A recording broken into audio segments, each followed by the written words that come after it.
These people are mean. Like, the meanest. Welcome to Beyond the Screen. I'm Nate, and today we're breaking down the top 10 meanest actors in Hollywood. Number 10, Ezra Miller. Ezra Miller has been on the acting scene since 2008, first appearing in films such as After School and Perks of Being a Wallflower. They seemed like a normal functioning member of society until 2019, when cast and crew started noticing some odd behavior from the actor. Their attitude on set shifted from being happy to be here to, I'm better than you gotta deal with that. They would often wear capes or robes on set that were never actually a part of their wardrobe and reportedly were filled with scattered thoughts and motivations both on screen and off. In 2020, a video surfaced of Miller in a violent altercation outside of a bar in Iceland, which would be the first of many videos showcasing the actor's misdeeds, eventually leading to Miller breaking and entering into somebody's house in Hawaii of all places. Guess they were just a little bit chilly and needed to get a blanket or something, I'm not sure. Miller then went on the run from Hawaiian authorities for a little bit over a week, supposedly squatting in abandoned buildings and sleeping on the beach. They were eventually caught and charged with breaking and entering, as well as aggravated swatting, as Miller had apparently gotten into a fist fight before breaking into the house. Hey, two birds, one stone. Their behavior on set branded them as odd at first, but that combined with their now several public arrests has landed them on the thinnest ice possible, only having their solo flick The Flash be released because hey, it's actually a good movie. Too bad for Ezra, they'll probably get recasted in the next one. Number 9, Morgan Freeman. The voice of God himself, Morgan Freeman, has been a soothing soul for many, many years. To this day, families can still hear Morgan narrate the world around them in an immersive 360 IMAX experience at the Science Center in Toronto. They didn't pay for me to do that, you just can't. He may be a comfort to some, but according to a few women, Morgan is their nightmare. Morgan has been accused of inappropriate behavior on multiple occasions between 1991 and 2015. According to one production assistant from the film Going in Style, which is a bank heist movie starring Freeman, Michael Caine, and Alan Arkin, Freeman subjected her to unwanted touching and comments about her figure and clothing on a near daily basis. Gentlemen, lend me your ear. This move is rarely received well, and you better listen to me now. Don't have a move, just be yourself. It's a lot easier. Walk up, say hi, people like that. According to her, in one instance, Freeman attempted to lift her skirt and asked to see her underclothes. She was not the only one to speak out, actually. A senior member of the production staff on the movie, Now You See Me Too, told CNN that Freeman harassed her and her female assistant on numerous occasions, making similar comments on figure and clothes. Now, I could go on with more and more examples, but to save some time, I'll just boil it down to Morgan is creepy, and I'm sorry to say, but he needs to retire as soon as possible. Number 8, Jon Hamm. The Madman star doesn't just look like a typical college jock, he actually was one in the early 90s. Jon took part in a violent hazing incident at the University of Texas in 1991 that led to him receiving criminal charges. The lawsuit was filed by a member of the Fraternal Society organization who claims to have been severely injured, dragged by a hammer, and had his pants lit on fire. The person also claims that Jon was involved until, quote, the very end. Criminal records show that Jon was charged for this incident at the time, receiving probation and an official charge of hazing.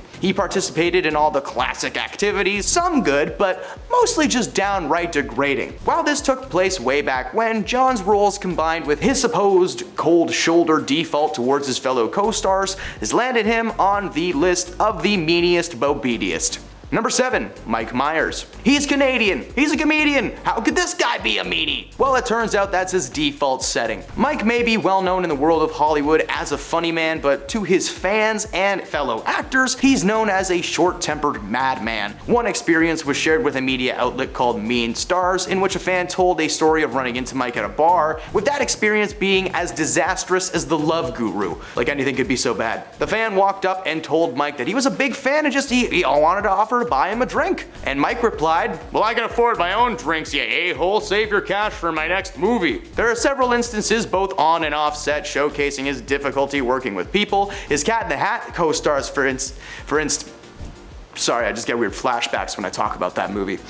His co-star Amy Hill, there we go, claimed that he had handlers dress his entire trailer and his work area was entirely covered with tenting because he just didn't want anybody to physically see him. Probably because he was so ashamed to be in that movie. Maybe his reputation as a difficult Donnie has something to do with Hollywood seemingly blacklisting him from appearing as a lead in anything until his recent show The Pentaveret aired on Netflix, a show where he was forced to play half of the cast because he couldn't get more people to work with him. Maybe it has something to do with The Love Guru. Just maybe. just maybe, it does, it definitely does. Number 6, Jonah Hill. It would appear that the once funny man turned Oscar nominee is secretly a jerk. Recently, a news article broke thanks to his ex-girlfriend Sarah Bradley, showing evidence that Jonah was emotionally damaging towards her during their relationship. The couple first got together in 2021, meeting on the beach as she was a surf instructor. You see, according to a series of texts between Sarah and Jonah, it's very obvious that he is mentally manipulative towards her. He tells Sarah to remove any photos of herself surfing from Instagram that showed her bum in a thong. Now, when she did that, he told her that it was a good start, but that she didn't seem to get his point. He then told her, "It's not my place to teach you, I've made my boundaries clear, you refuse to let go of some of them, and you've made that clear, and I hope that makes you happy." A little wordy there, Jonah. You could have just said, "Hey, I said something and you didn't do it." In another screenshot, Jonah made his plans and simple conditions for maintaining their relationship known,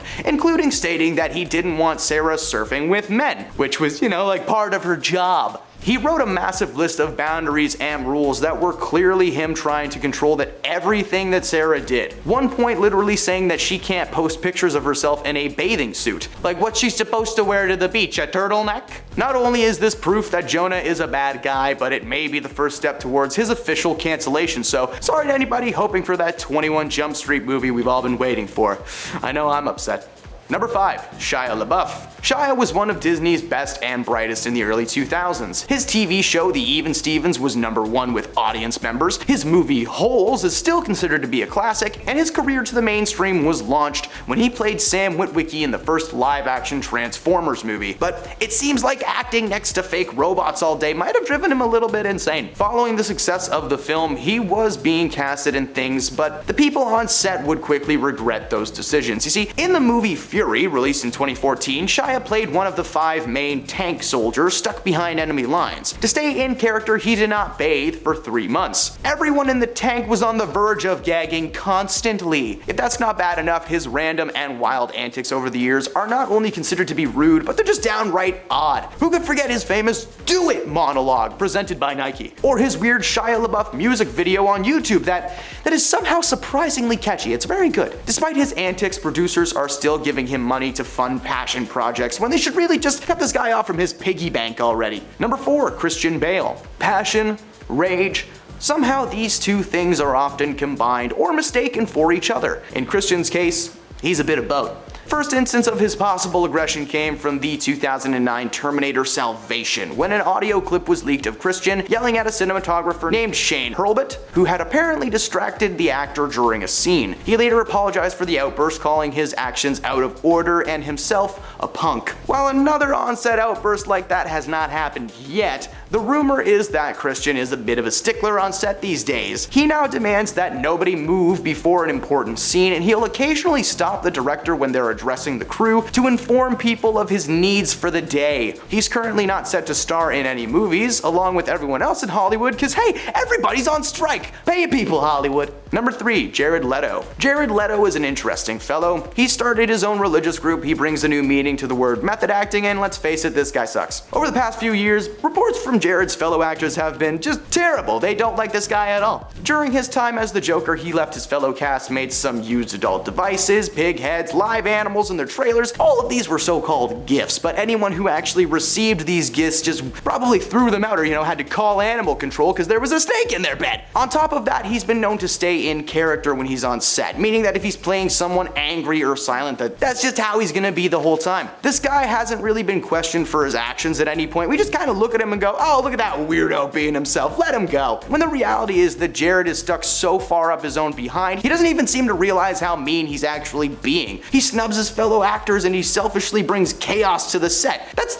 hella mean. With his career still well on the rise, here's hoping that Jared will eventually be called out for good and added to the Hollywood list of canceled nutcases. Number 2, Edward Norton. Any fans of the Knives Out series on Netflix surely recognize this man from its most recent entry, Glass Onion, as the one who wants to turn your home into the Hindenburg. In 2008, Edward starred as the leading man in Marvel's first attempt at bringing the Hulk to Disney, The Incredible Hulk. The film wasn't bad, and Edward's performance was actually considered to be very solid, which is why everyone was so confused when Mark Ruffalo popped up as the greenie meanie in purple pants. The reason being, Edward's just a little bit demanding standing. When he was asked to sign a multi-film deal with Marvel, he asked for a significant pay increase that literally none of the other actors were getting. In fact, most of the Avengers had relatively average paychecks, so that more money could be put towards the project. When Marvel denied his request, the decision was made to bring a new actor into the fold and replace Norton entirely. The same thing they did with Terrence Howard in Iron Man 2 by replacing him with Don Cheadle. Edward had been asked to participate in the films Birdman and Moonrise Kingdom around the same time and decided that he'd rather do these more artistic projects rather than another loud, action-packed Marvel movie. According to producers, he's still very specific on what he wants and how he wants it. For instance, he must have M&Ms, but no green ones though. Those set him off. Number 1, Tom Cruise. While Tom may be an action movie star and was once a young Hollywood heartthrob, he's had a massive temper since day one. First of all, according to both former assistants as well as several co-stars from his past, he is a regular toddler and throws tantrums, being set off by the littlest thing. His former manager, Eileen Berlin, presented him with a gift on his 19th birthday. It was like a bunch of Teen Bop magazine articles. She just wanted to show him how proud she was of him. And to respond to that, he took that book, threw it back in her face, and said, "I'm an adult." Another example of Tom's aggression was on display during the filming of his recent Top Gun sequel, Maverick. During that time, Tom and the rest of the film crew were tasked to shoot on an actual aircraft carrier that was still being used by the US military. One of the crew posted on Twitter calling out the audacity of Tom's behavior, saying that he was actually on their ship trying to tell them not to talk or even look at him. That's a military guy, Tom, and you're 5 feet tall. After a few choice words, the crewmate made it very clear that Tom was not welcome aboard their vessel. The more recent and public outburst, though, came on set of his last Mission Impossible movie when audio footage was leaked of a confrontation between Tom and 2 crew members who had apparently not been following the rules that were on set in place at the time. Tom may still be making movies with that new Mission Impossible just coming out this past week, but it's looking more and more like Dead Reckoning Part 2 will be his reckoning. Yeah, that's it. That's a great way to end it. Those are the meanest actors in Hollywood. Who did we miss? Let us know in the comments below. If you stuck around to the end of this video, a Blu-ray copy of The Love Guru is on its way, and you cannot return it. Hit that like button if you enjoy our content. It means a lot to us here at the channel. Thanks for stopping beyond the screen today, and we'll see you next time.